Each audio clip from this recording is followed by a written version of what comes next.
much. Earlier this evening on our sister station TV 33, we spoke with Miami Mayor Francis Suarez. He called into the station saying he was driving around, he was seeing the flooding, but the pumps are up and running. He also declared a state of emergency for the city, and our team coverage continues now in Miami. Steve Maugeri is there downtown. And state streets are still flooded where you are at this time. Well, you could certainly use some of those pumps here. You can see behind me we're at 11th and Biscayne Boulevard.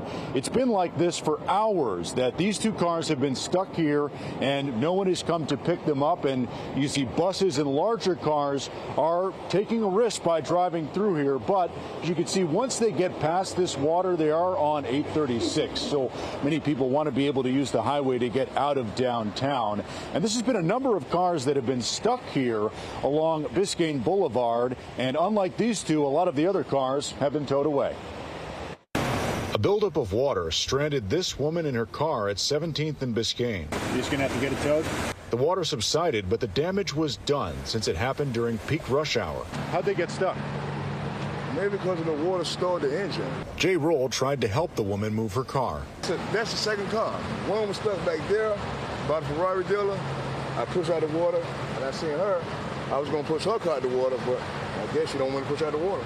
Up the street by the ramp onto 836, drivers waded through the water at their own risk, despite the buildup. Drivers learned the hard way that their car may not be suited to drive through these conditions. Don't come with a small car. Come with a big car.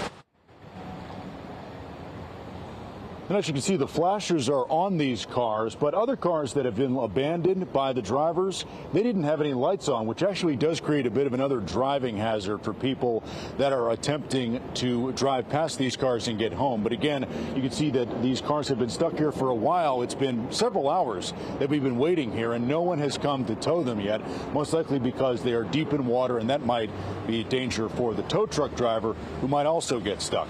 And then a tow truck driver would have to come tow the tow man. Live in Miami, Steve Maugeri, CBS News, Miami.